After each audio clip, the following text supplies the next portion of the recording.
Hey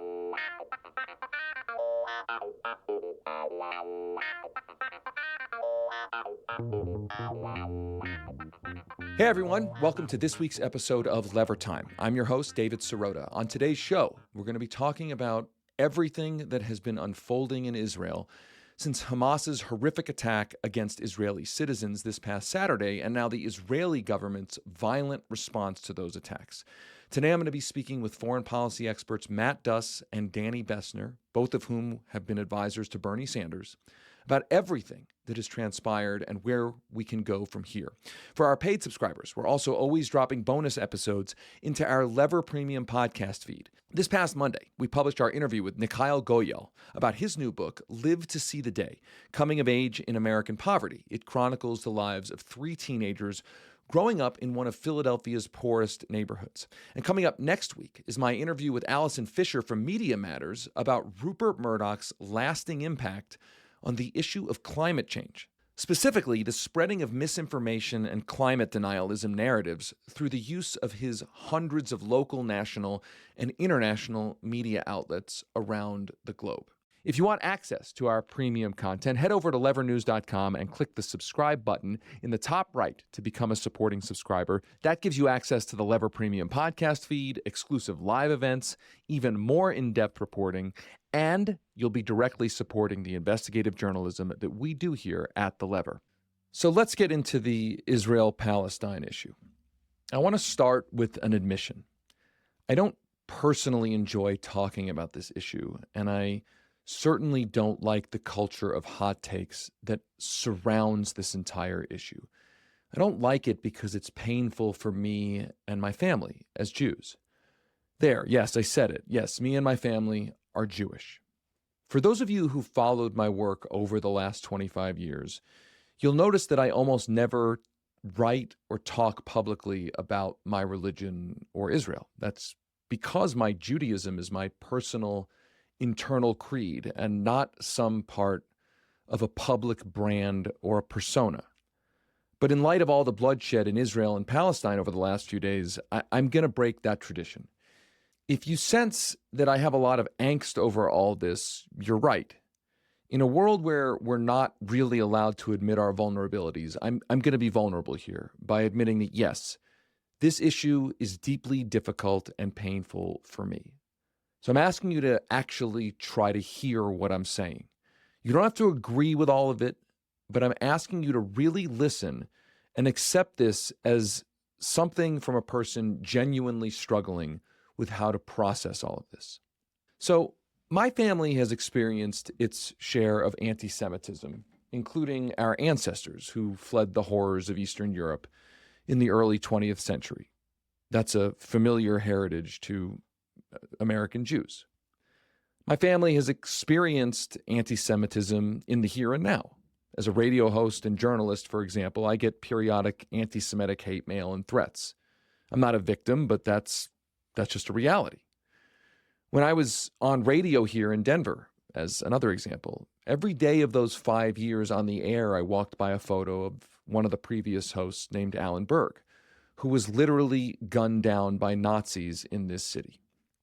In light of that, the images of Hamas terrorism deliberately targeted at innocent Jewish civilians evoked for me all of the horrible history of my ancestors being terrorized across generations, targeted because of their identity, culture, heritage, and religion. So the very first thing I want to say here is that Hamas's terrorism is completely unacceptable. There should be no but or justifying qualification on that statement. It's unacceptable, period, full stop. Now, through much of my childhood and early adulthood, Israel was supposed to be a stronghold against that violence and for a better future. It was seen as a beacon of democracy, and specifically left labor social democracy in a region of autocrats and dictators. I think sometimes people forget that Israel had labor governments for quite a long time. Israel also stood out as the only haven on earth from the anti-Semitism that's raged across this planet for 1,000 years. Now, unfortunately, since that childhood, Israel has radically changed in ways that have broken my heart and the hearts of so many Jews there and across the world. The Israel of today is governed by a far-right regime that has decided upon militarism and occupation rather than peace and some kind of two-state solution.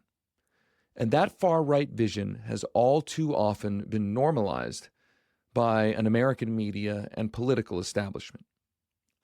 The long history of persecution against the Jewish people, plus the hostile nature of the surrounding Middle East, has been the long-time rationale for Israel being a heavily armed and fortified country that zealously defends its internal security and external borders with a powerful military. But this Israeli regime has used that military power in inhumane and indefensible ways that dishonor the Jewish-based principles it purports to stand for. We're now watching the U.S. armed Israeli military go way beyond defending Israeli citizens and territory, and to now bombing 2 million people in Gaza, half of whom are children.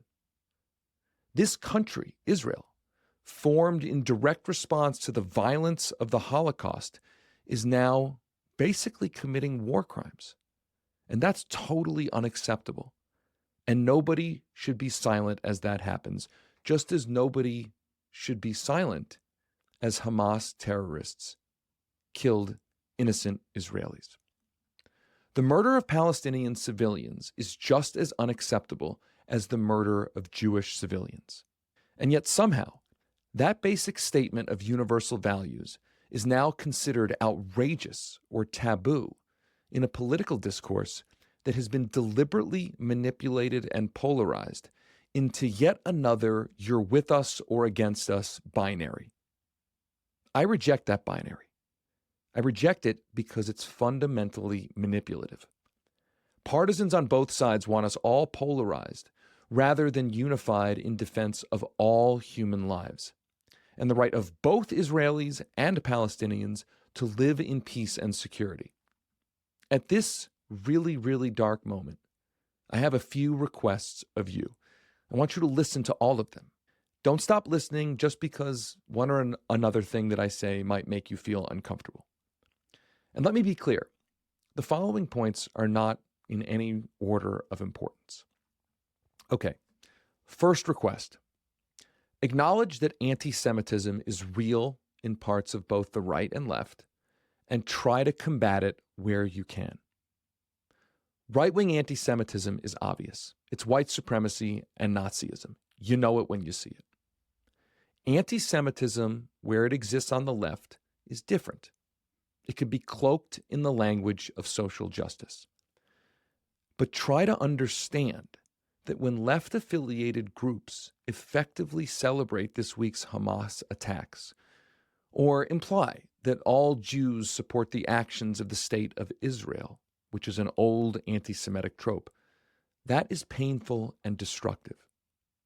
I think these modern iterations of this form of anti-Semitism come from the old anti-Semitic idea that Jews are a powerful, world-controlling cabal, and thus the hatred of and murder of Jews is more morally justifiable in a social justice frame, especially in the context of the Israeli government's immoral occupation.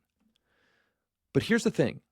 There's nothing righteous, there's nothing social justice themed about hating Jews and supporting those who murder them. That's anti-Semitism. Second request.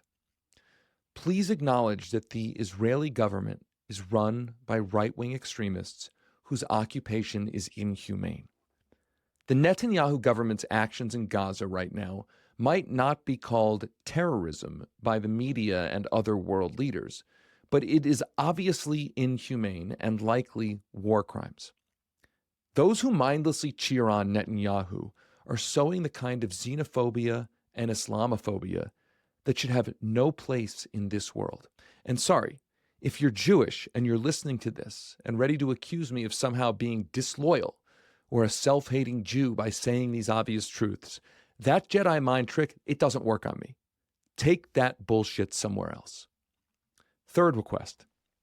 If you're cheering on Hamas's murder of Jews, or if you're cheering on the Israeli government's murder of Palestinians, then please go right now to levernews.com and unsubscribe from The Lever. I don't want you as a subscriber. I want a readership and a listenership that values humanity and human life. Fourth request. Before you tweet, before you post on Facebook, before you do anything on social media or elsewhere impulsively in this debate, take a deep breath and take a moment to ask yourself whether you are insensitively using the massacre of innocent people just to channel your priors and just to play politics. Because if that's what you're doing, that's not helpful. It's part of why we're in this crisis. We've dehumanized this conflict and so many other conflicts into just another tribal political battle where too many pretend the issues are so simple when, I'm sorry, they are not simple. That gets to my final request. Stop pretending this is easy, simple, or binary. One side says this is only about terrorism and security. The other side says this is only about occupation and oppression. But the Israel-Palestine conflict involves all of those things and more.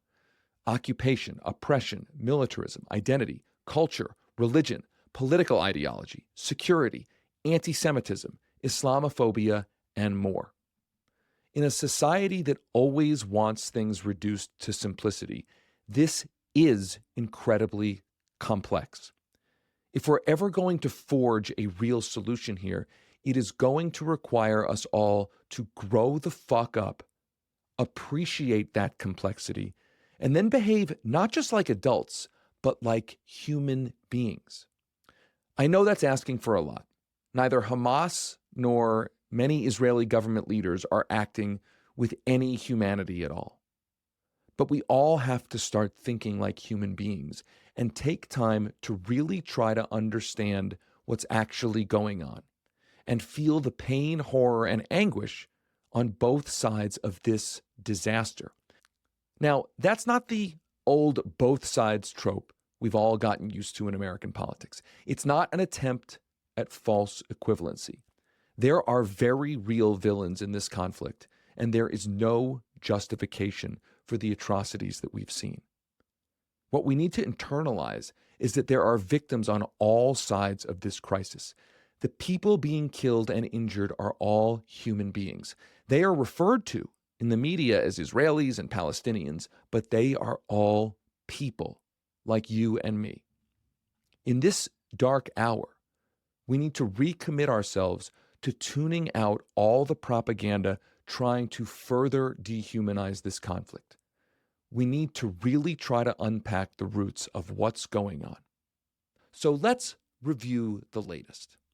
This past Saturday, the Palestinian militant group, Hamas, launched a surprise attack on Israel as the nation was concluding the week-long Jewish festival of Sukkot. The attack involved thousands of missiles fired from Gaza, widespread destruction, and the deaths of hundreds of civilians. Simultaneously, armed Hamas fighters breached fences and infiltrated Israeli towns, taking citizens hostage and unleashing chaos. The unprecedented attack prompted Israeli Prime Minister Benjamin Netanyahu to declare that Israel is now at war. On Monday, Israel's defense minister ordered a complete siege of the Gaza Strip, cutting off food, water, medical supplies, and electricity. The Israeli military launched a bombing campaign across Gaza, causing extensive damage and overwhelming Gaza's hospitals. The Israeli government has instructed 2 million Gazan civilians to flee the city, though international human rights advocates have suggested that that warning is insufficient considering that Gaza has been under an Israeli blockade since 2007. At the time of this recording, Hamas's assault has killed over 1,200 Israelis, as well as non-Israelis in the region, including 22 Americans, and has left at least 2,700 Israelis wounded. And Israel's retaliation has in turn killed at least 1,100 Palestinians, over 300 of whom are children, and at least 5,300 Palestinians have been injured. Additionally, the United Nations has tracked deaths and injuries related to this conflict since 2008 until mid-September. with close to 160,000 on the Palestinian side and about 6,600 on the Israeli side. To be clear, my personal position is that Hamas's targeting of Israeli civilians should be considered horrific war crimes that are unjustifiable in any context. At the same time, Israel's decades-long occupation of Palestinian territories and the violence it has committed against Palestinians has created the conditions for violent blowback. That's not to justify the blowback, it's only to explain the context. To try to unpack what's going on and where we go from here, I'm joined by Matt Duss, the Executive Vice President at the Center for International Policy, and Daniel Bessner, a professor of international studies at the University of Washington and the co-host of the Foreign Affairs podcast American Prestige. Both Matt and Danny have served as foreign policy advisors to U.S. Senator Bernie Sanders, who's been one of Congress's few voices of sanity on Middle East policy. Hey, Matt, how you doing? Doing all right. How are you, David? I'm okay. Danny, how you doing? I'm doing good, David. Thanks for having me on. Thank you both for being here.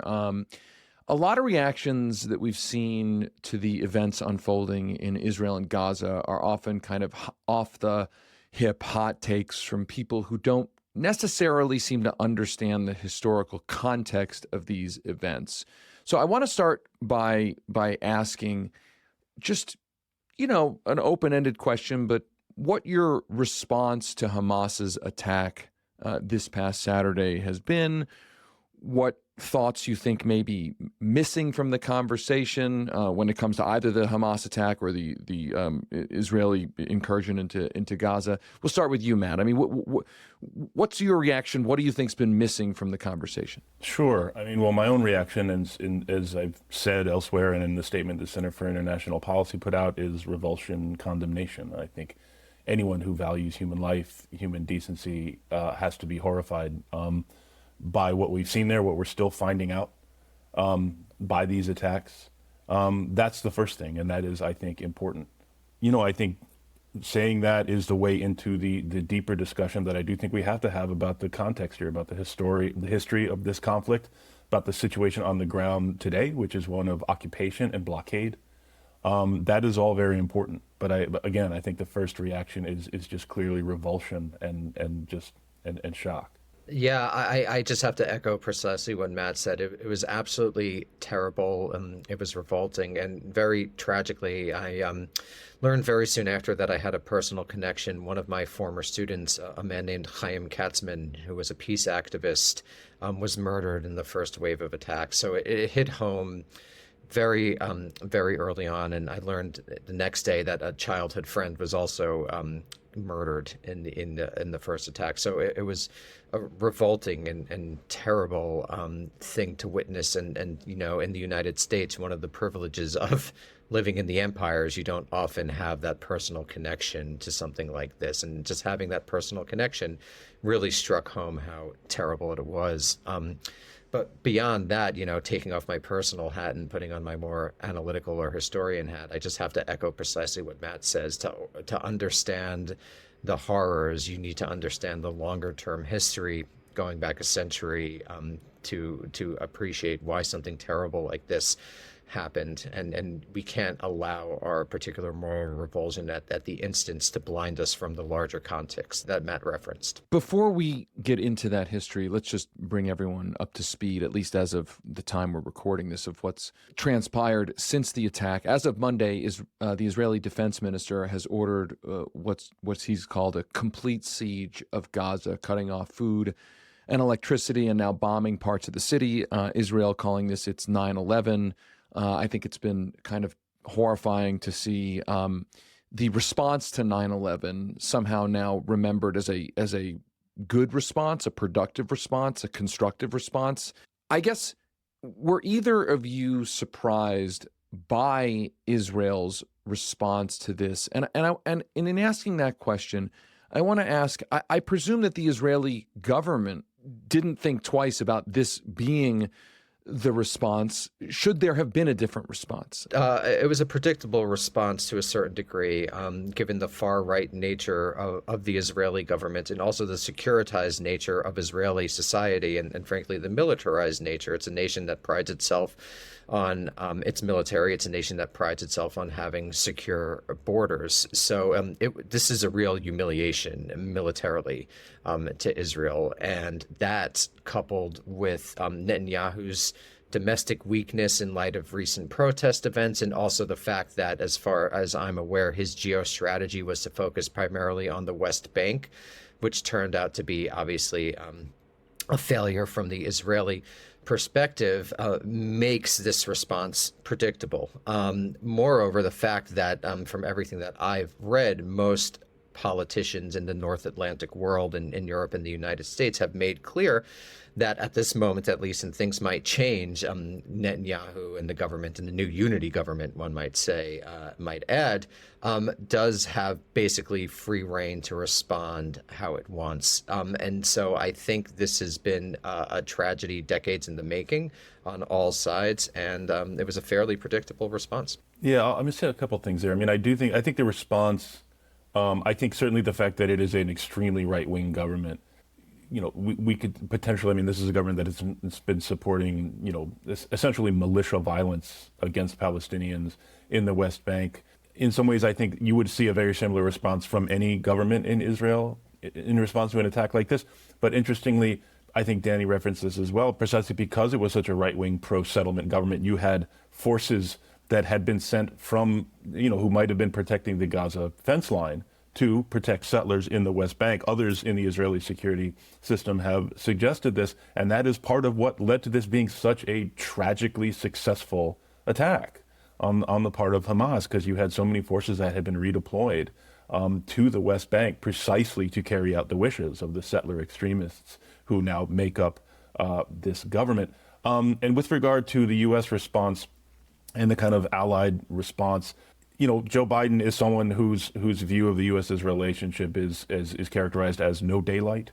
I think we can have a discussion about that. My own view is that approach is part of what got us here. Once again, noting that the responsibility for this attack lies with Hamas, but as part of the deeper context, U.S. support for Israel's security, no matter how Israel goes about delivering that security, has been part of the problem. I will note, however, in the president's remarks yesterday, he did make public reference to the laws of war. And I do think, one can ask, okay, how much pressure are they putting on the Israelis really? And, we'll find out, maybe not much, but I do think the fact that he said that as part of his remarks is notable. I want to talk about, there's been some discussion, I guess, somewhat speculation that Egyptian intelligence reportedly tried to warn the Israeli government about a potential attack by Hamas. There's a question of whether the Israeli Prime Minister's office and intelligence services received that intelligence, ignored it. Maybe it got lost in the bureaucracy. But there's also been speculation that maybe this is the kind of thing that Benjamin Netanyahu wasn't necessarily concerned about, that it might play into his strategy. I mean, I don't know what to make of that. But actually, I'll just stop there. I mean, what do you make of that, Matt? I mean, I'll say two things here. One is I think I cannot possibly imagine, and I know you weren't suggesting this, but I'll say there's no way that Netanyahu knew this was in the works and did nothing. Yeah, I agree. I agree. Yeah, that's conspiracy theorizing. Yeah. I mean, but let me stop you there and just ask: Is it kind of like Bush got the memo before 9/11, like bin Laden determined to strike? Is that what this is? Yeah, yes. I mean, that's possibly a good comparison, given that was fairly vague. I have not seen the memo. I don't know what the nature of the intelligence was. Others I've seen have suggested that, because so many elements of the military have indicated support for some of the protests that have been ongoing over the past months against the so-called judicial reform effort, parts of this government have kind of talked themselves into this woke military bullshit that you hear, even from our own government and other right-wing populists around the world. The idea, the military is infected by these woke leftists, and that may have been part of what made them skeptical. I don't know. I'm seeing colleagues in Israel have suggested that. But I also want to note here, Netanyahu himself, and there are, quotes to this effect that came up as part of transcripts released as part of his corruption trial, where he states plainly, and this is well known, but to hear him state it so plainly, that supporting Hamas in Gaza is his strategy of keeping the Palestinians divided. Supporting Hamas and making the Abbas-led PLO and Fatah in the West Bank look weak and feckless is part of the strategy. And again, this is not a strategy that began with Benjamin Netanyahu. This has been an Israeli strategy going back to the 1970s when the Palestinian branch of the Muslim Brotherhood was created in Gaza. The military let it thrive with the hopes of creating an alternative to the secular nationalist Fatah. And eventually Hamas grew out of the Palestinian Muslim Brotherhood. And just to very quickly add to that, I think it just highlights the perversities of occupation and the perversities of colonialism, that it leads to a strategy when Netanyahu, a very far-right person, is supporting Hamas or states that it's his strategy.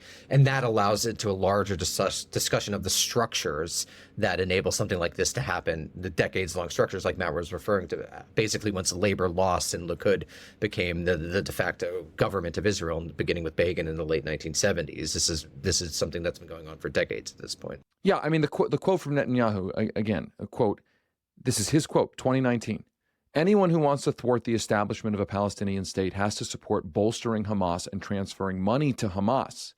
This is part of our strategy to isolate the Palestinians in Gaza from the Palestinians in the West Bank. I mean, that is a direct quote. So that's a good segue to Benjamin Netanyahu's whole vision. Haaretz journalist Giddy Weitz wrote, here's the quote, Netanyahu's entire worldview collapsed over the course of a single day. He was convinced that he could make deals with corrupt Arab tyrants while ignoring the cornerstone of the Arab-Jewish conflict, the Palestinians. His life's work was to return the ship of state from the course steered by his predecessors, from Rabin to Olmert, to make the two-state solution impossible. Now, I want to be clear. I don't actually think that the Arab states have shown much regard for the Palestinians at all. None of them have really welcomed them into their own countries. And if they value them at all, it has seemed to be as merely a thorn in the Israeli government's side. But setting that aside, let's talk about Netanyahu's whole theory.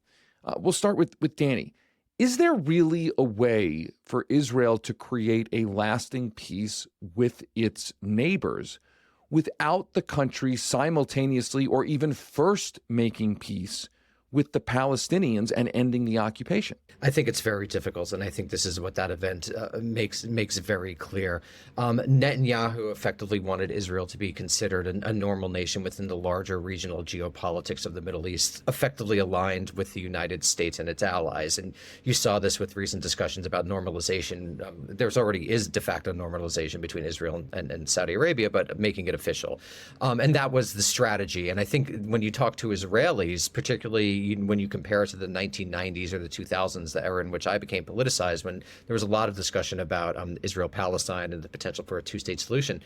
In my own anecdotal experience as a member of the Jewish community, as someone who pays attention to these issues, that discussion has really gone away over the last 10, 15 years. There was this notion from Netanyahu and I would say other governments and amongst the general Israeli population that one would be able to basically shunt the Palestinian issue to the side, that one would be able to continue settlement in the West Bank or to have kibbutzim that everywhere throughout the country without solving the Palestinian issue. And I just think that this is a painful reminder that that's not really possible. Yeah, Matt, what do you say to that strategy? I mean, and I want to add one other question here to that. What do you say about that strategy? And then maybe you can both weigh in on this, but where is the Israeli left? Right? Where is the other side of the debate in Israel, in its government? The Israeli left is in the United States. I mean, there's been a lot of out-migration. Sorry, Matt, please. So a couple things. One is, just briefly on Netanyahu, preventing a Palestinian state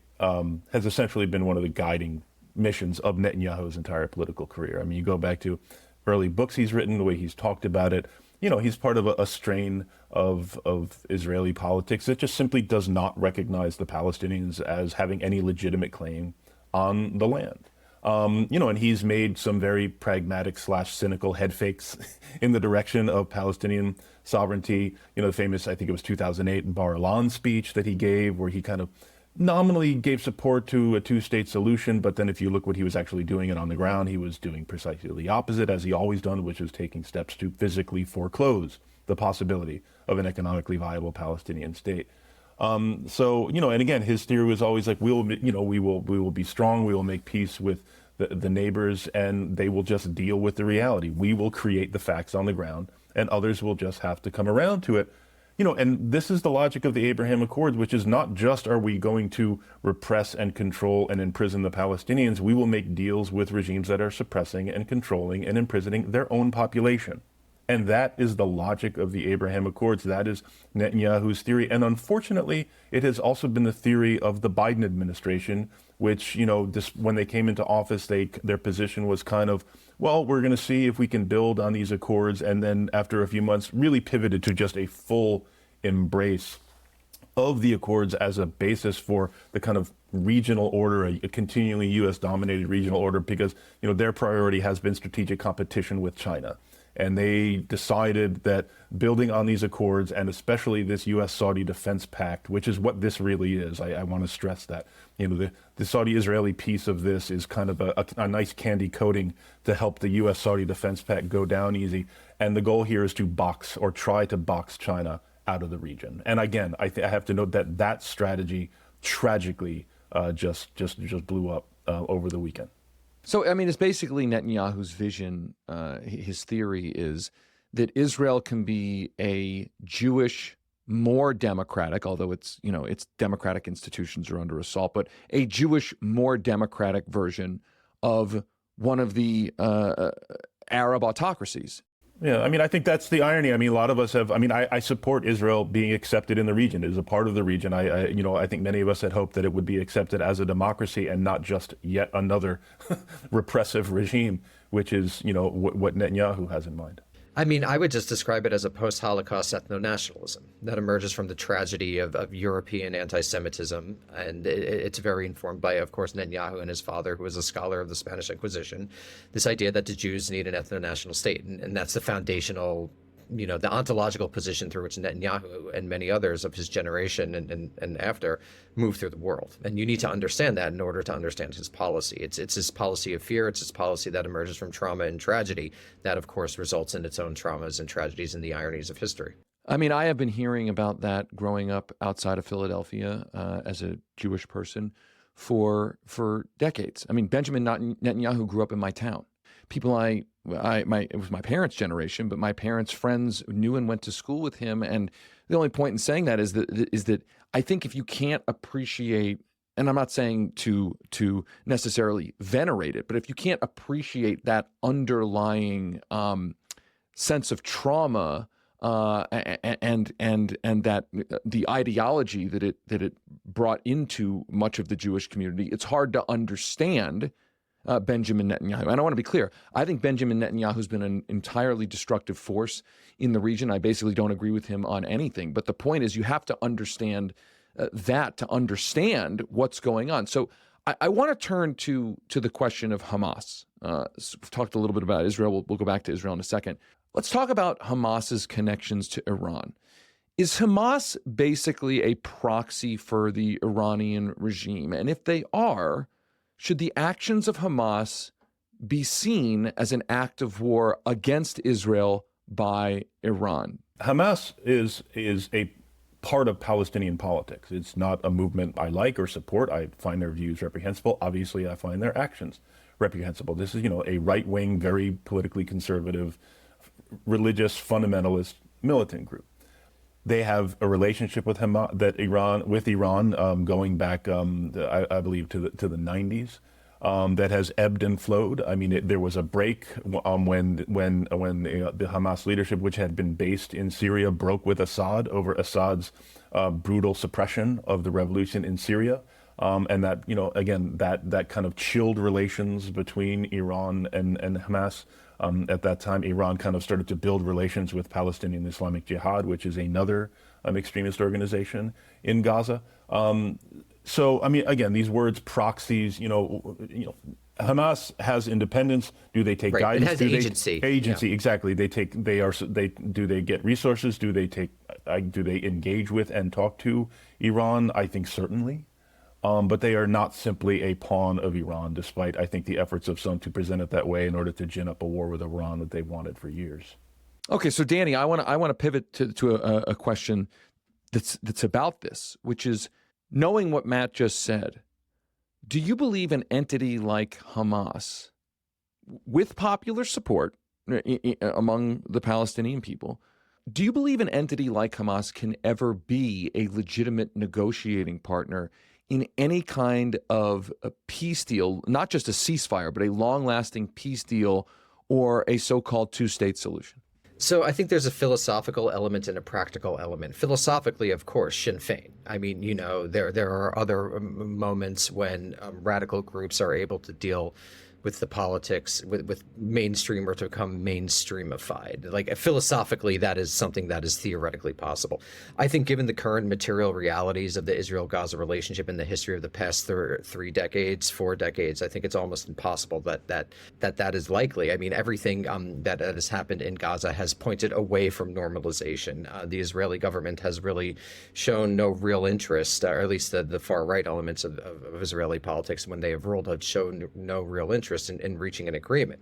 So I would say that in terms of empirical reality, no, Hamas cannot serve that function. But philosophically, you have to say yes. Otherwise, you just give up on normal politics. If it happened in Ireland, which had a similar history of colonial oppression and took decades and also was defined by civilian casualties committed by both sides, you have to hope that there's a path for radical groups to become normal. In this situation, I do not think it is likely or really possible in 2023. Okay, so Matt, if you agree with that, and I don't know if you do, but if you agree with that, who could or should, if there was a movement in Israel to create some kind of longer-lasting two-state solution, quote unquote, to this situation, who should Israel be talking to? No, that's a great question. I mean, and I would add to just very quickly to Danny's point. I mean, first, I think in the wake of this, what we've seen this weekend, I think any kind of agreement with Hamas is off the table for a long time. This is, I think, this is a generational event, what we've seen. Now, as you know, just as a matter of history, we don't have to look very far for terrorist leaders joining government. Israel has had 2 prime ministers itself, Yitzhak Shamir and Menachem Begin, who were leaders of terrorist groups, who eventually, made their way into politics. It took some time, but these are terrorist groups that carried out multiple atrocities or in the conflicts that led to, the creation of Israel. But yeah, given what we saw this weekend, I think that will not be the case with Hamas for a while. Now, to your question, yeah, that's part of the problem. And again, this goes to Netanyahu's strategy of keeping the Palestinians divided, is that there is no one person, there is no one movement that can actually speak for and make commitments on behalf of the Palestinian people or the Palestinian movement. Keeping it fractured has been, a strategy of the Israeli government, and a tragically successful one. And can I just add very quickly to that? I think this is where our language actually fails us, because when we talk about this conflict, we act as if it's a state-to-state interaction on some level, but it's really not. There's one state and there's a divided people. So it's very difficult to use the language of diplomacy or the language of international engagement to describe this conflict, even though we don't really have a better language, because the language actually occludes the reality that Matt was just referring to. And also just want to add here, this is not to let, the PA, the PLO, Mahmoud Abbas off the hook. These are a bunch of corrupt, old, tired, cronies. I mean, I think Mahmoud Abbas takes naps, wakes up to smoke and say something offensive about the Holocaust. Who knows what, and he has prevented any successors from really coming up. He's constantly guarded his own power and his privileges. You do have this kind of coterie of guys, running the, parts of the West Bank. Let's note that Israel controls the entirety of the West Bank, but in these little enclaves, the Palestinian Authority is allowed to exercise some control, and they suppress protests, they suppress free speech and activism and civil society in these territories, just as other authoritarian regimes do. But again, I think Danny is right. Let's not pretend we're talking about a state-to-state interaction. We are talking about an occupation. So many who sympathize with the Palestinian plight have insinuated, or there is an insinuation underneath, that Hamas's actions were justified in the context of the occupation. Now, I find that insinuation disgusting and grotesque. I believe Hamas's violence was perhaps inevitable blowback from Israel running an inhumane open-air prison in Gaza, but I don't believe it is justified. There's a difference between inevitability and justified. I don't believe any kind of terrorism is morally acceptable, but I want to ask both of you your opinion on that. We'll start with Matt. Matt, what do you say to those who suggest, explicitly say, or insinuate that Hamas has a right to do what it did as a response to Israel's occupation? I would say that I would ask you not to call yourself a progressive because you're something else. I mean, progressives, I think, believe in human dignity and solidarity. And if you can't be in solidarity with Israelis as well as Palestinians, and again, not making an equivalence here of what these people endure day to day, but if you can't show solidarity and care and basic human feeling for what we saw being done to Israeli families, to kids, to babies, and you're defending that as righteous in any way, I just find that absolutely disgusting, and I completely reject it. Yeah, very, very similar. It's explicable but not justifiable morally, and it's not justifiable according to international law or any humanistic perspective that someone on the left should have. I think there was this sort of giddiness or excitement amongst some members of the progressive community because they saw an oppressed population do something that they, sticking it in the eye of their oppressor. But I do have to say, I think very, very quickly, even after those initial responses, once everything came out, the progressive left really condemned the horrors because you just can't kill civilians. It's not justifiable in any way, shape, or form. From any left-wing perspective. There are questions, you'd look at someone like Frantz Fanon about how to resist colonization and how to resist settlements. So it's not an easy thing, but I think the condemnation by almost all quarters of the left makes clear that it's not justifiable, and really no one thinks it is. Yeah, and I would just add to that point about, international law. There are laws relating to the protection of civilians. That applies to Hamas, it applies to Israel. Hamas egregiously violated those rules, those laws, as we saw. I think Israel is violating them as well, and has done so multiple times in the past. Absolutely. And I think as progressives, we want a world of rules and not a world of might makes right. And I think that's a key principle. If I could just follow up really briefly, you asked about, again, not to justify it, but, understanding the environment from which this violence arose. I was just, I noted earlier today a letter that Senator Sanders sent in 2018 with 12 other senators. It was, I think, May 2018, a letter to Secretary of State Mike Pompeo urging greater aid to Gaza, citing Israeli security officials who were saying if this crisis continues, we could see a mass war. We could see an all-out war between Gaza factions and Israel. This was 2018. We were citing Israeli security officials and also citing, obviously, other humanitarian organizations about the deepening humanitarian crisis and the pressure that Palestinians in Gaza were enduring. People have been warning about this. So let's turn to the American response. The Biden administration response, as you alluded to, has been basically unequivocal support for Israel, although I guess in the last 24, 36 hours, also a request for Israel to honor international law when it comes to, war crimes and the like. But overall, the U.S. government continues its support and military support of Israel. What is a rational response to the crisis from the U.S. government? And is the Biden administration's response that rational response? We're separating out morality for a second. What is the U.S. interest here? What should U.S. policymakers be prioritizing in the American interest? And is that what Biden is doing?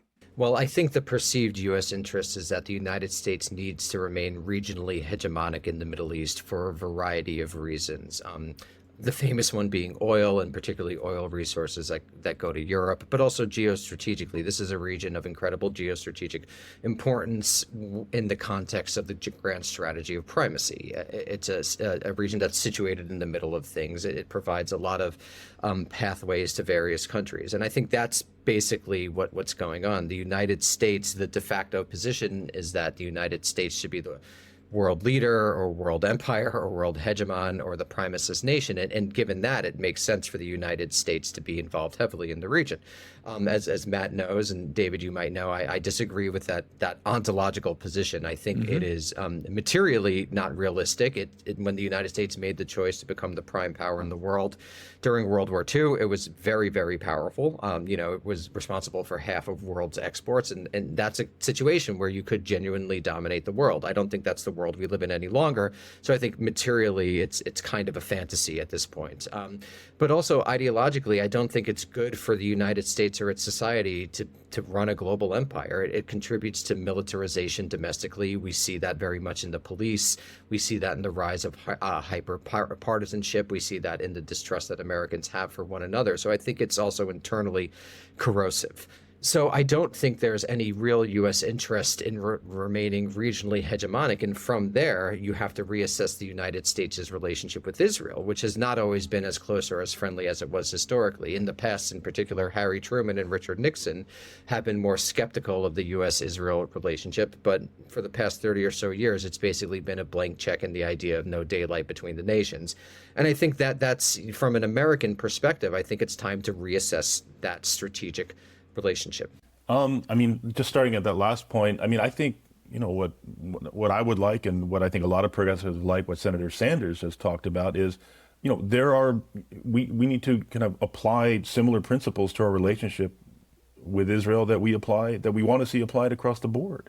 Americans, we know based on recent polling, and this has been developing for a long time, Democrats in particular, I think a majority of Democrats now support, an even-handed position with Israel and Palestine, recognizing that Israelis have rights, Palestinians have rights. The goal of the U.S. should be help to broker and create a situation where these people can share this land with security for all. I think there are elements in American politics and in the Democratic Party that see this as a threat. They cannot countenance any kind of sympathy for the Palestinians, and they see that as de facto anti-Israel. I reject that characterization. So I think that if we're just looking at Israel, I think yes. I think we have to ask some pretty hard questions about, what is our strategy for the region? What kind of role do we want the United States to play in the world? And if it is going to continue to be like kind of global hegemony and primacy, let's look at the record of the past 20, 30, 40 years about the costs and benefits. I do not think that sheet works out very well. Someone I know said to me in the last few days that even if Israel conceded everything to the Palestinians, ended the occupation, conceded the major demands. Now, granted, we've just mentioned that it's not really a state-to-state conversation, but even if they conceded everything, ended the occupation, the Arab world, the Muslim world, would still aim for the destruction of the state of Israel and the genocide or extermination of the Jews. This fear is rooted in the 1,000-year history of Jews being targeted for extermination. Ironically, not in the Muslim world. The Jews had their best experiences in the Muslim world and under the Ottoman Empire and under various caliphates. I think that's a post-Holocaust perspective. There was more truth to it in the 40s, 50s, 60s, 70s, and even into the 80s. But I don't think the last 30 years of geopolitics suggest that this is the case any longer. I think it's an understandable, again, response to ironically, the history of European anti-Semitism primarily, not the history of anti-Semitism in the Arab world. But I think that we need to get past that mindset and look at the actual geopolitical realities, which Israel is a nuclear armed state. It's incredibly powerful. And I don't think the Jews are under existential threat. I think the Jews were under existential threats at numerous points in their history. I think it's foolish to not acknowledge that. And sometimes I see today something that really annoys me is like when people refer to Jews in 1930s as white, or to refer to the Holocaust as white on white violence. It's just not accurate. It's not historically accurate. But things are different today. And I think it's very difficult to move past the traumas, particularly because the Holocaust is still in living memory or it's becoming less and less true. But we have to look at the reality on the ground today, and we can't let the trauma. Now I'm just saying this as a Jew. We can't let the trauma define what it is to be a Jew. In my opinion, the greatest thing the Jews gave to the world was cosmopolitan humanism.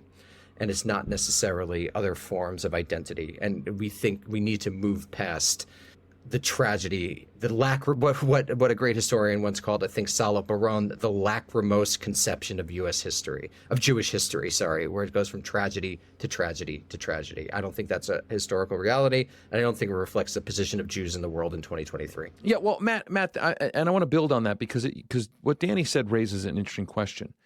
There's this question of, is the Israeli government's fear for the country's long-term existence legitimate in the context of anti-Semitism? And Danny kind of raises the idea that perhaps, I mean, it's hard to separate out these things, but the question becomes, does the anti-Semitism that you see from some Arab leaders, Arab factions, Muslim countries and the like, is it rooted in anti-religious anti-Semitism, or is it rooted in an opposition to the actions of the state of Israel, right? I mean, I don't know how you exactly set those, pull those things apart, but what's your thoughts on that? Yeah, I mean, it's an interesting question. It's an interesting debate. I think in the briefest terms, it's like there was, as Danny said, I mean, there was really no kind of historical equivalent to European anti-Semitism in the Middle East for a number of reasons. But I think we've seen in propaganda over the years, over the past decades, it has cropped up. You can find it. They're horrible, using horrible stereotypes of Jews and cartoons and all this stuff. So it is there. Now, again, Israel is a regional military superpower. I mean, it is, it has enormous freedom of action. We've seen it has the ability to reach inside Iran and take out nuclear scientists. It is not under existential threat from any regional army. But again, the horrible attacks we saw over the weekend do trigger, and I think are, of course, intended to trigger some of the very worst memories and traumas. And I would, even more recently than the Holocaust, I think it's very important to remember the Second Intifada. Understanding how we got to this situation is, toward the end of the 1990s and the early 2000s, there was a period, the Oslo period, when people thought that a two-state solution was within reach. You saw a number of extremist spoilers on both sides, Netanyahu being one, Hamas being another, taking steps, Hamas carrying out, terror attacks, bombs, cafes, and it so, just shocked the Israeli public that it became a situation where they're like, just do whatever you need to keep us safe. Just do whatever you need to do. Lock the Palestinians up so I can put my child on a school bus and not be terrified all day. And I think that is a very human reaction. And understanding that is really important to understanding how we got here. I've seen some folks on social media, by the way, on both sides, who kind of insist that the Israel-Palestine conflict isn't complex. It's simple. Some folks sort of say it's a straight-up example of oppression from an American armed ally, Israel. Others say it's a straight-up example of the region's only democracy defending itself from terrorism. I know this is a kind of an open-ended question, but we'll start with Matt.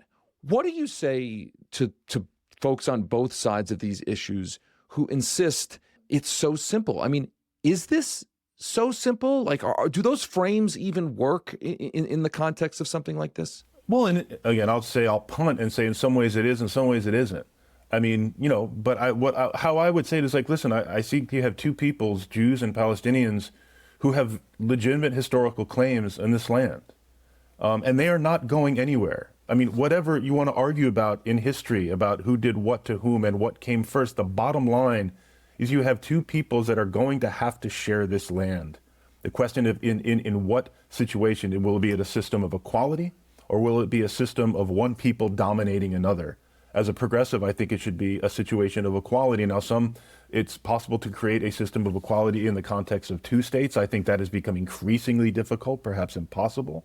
Others have suggested a situation of confederation, where, essentially you have, overlapping, people can live wherever they want, but Palestinians, vote for control their communities, and Jewish Israelis control theirs. There are a lot of projects to develop a solution, but I think the goal needs to be, ultimately, these peoples need to share this land, and I think there are examples of them doing it.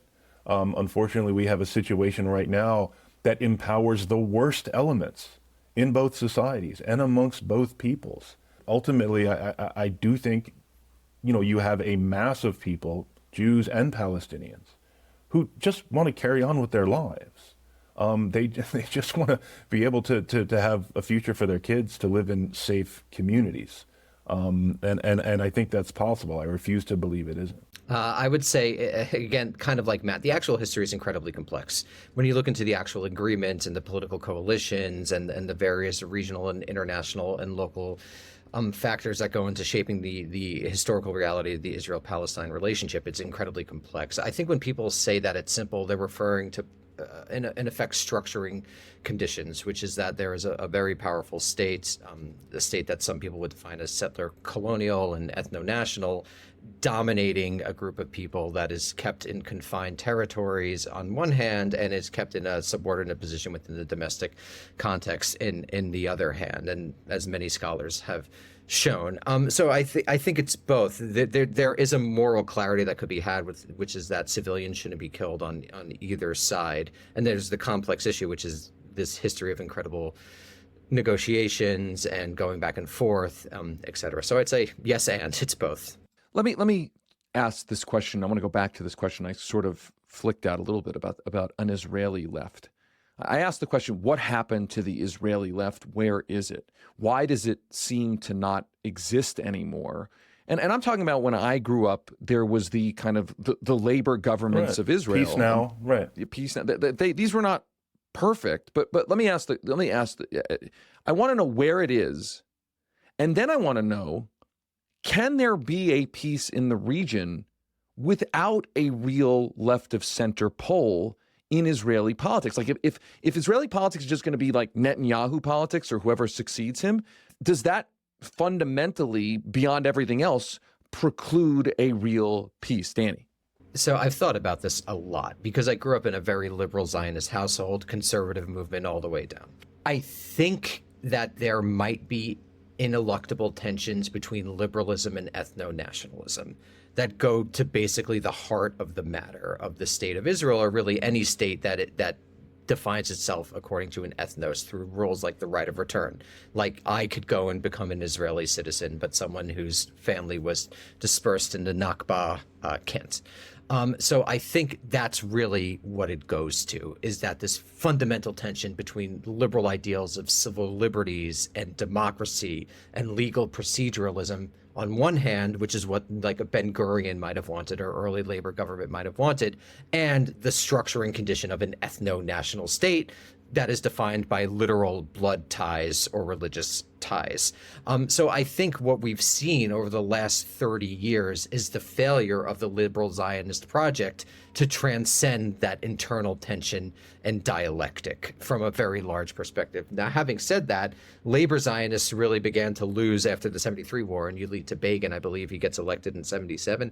But this might be a turning point for Likud, because this is such a failure in a political party that has based its legitimacy on securitization and development that this might provide apertures that weren't available beforehand in a hopeful direction on the Israeli side. Now, if someone made me bet, I would say that's probably not what's going to happen, but stranger things have occurred in history. So this might be a moment for slight hope, to put a nice spin on it, but probably not. And Matt, what do you say to that same question? Where is the left, and can there be a peace between the Israelis and Palestinians if essentially there is nothing other than Likudism and Netanyahuism? I mean, I think the left, the pro-peace movement, and the Labor Party took an enormous hit with the collapse of the Oslo process, Camp David, and the Second Intifada.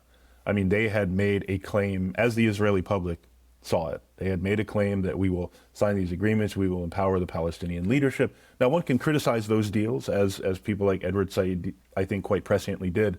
But I think this is understand this is the claim that the Labor government, the pro-peace government, made to the Israeli people, and as far as Israeli voters saw, it resulted in restaurants blowing up and buses blowing up, and that it empowered the Israeli right, which has essentially dominated Israeli politics since then. Although it is worth remembering that actually Tzipi Livni won the election in 2008, but could not form a government. I think that alternate history of Barack Obama having to do his peace initiative dealing with a Prime Minister Livni might have been quite different. Although I don't know, because I think some of the structural issues that Danny brings up are quite relevant and important as well. So where is the left? I think, I'm in touch with, quite a few left activists. I think some of the most important work that is being done is in the realm of a shared future between Jews and Arabs, Jews and Palestinians. There's an organization called Standing Together, which I would encourage folks to check out. They've been very active in these mass protests that have been ongoing for some months. I think, again, it's a small movement. It's frustrating. I would love to see it grow. And I'm very engaged with my Israeli and Palestinian colleagues to give whatever support I can to help it grow. Because ultimately, I agree with you.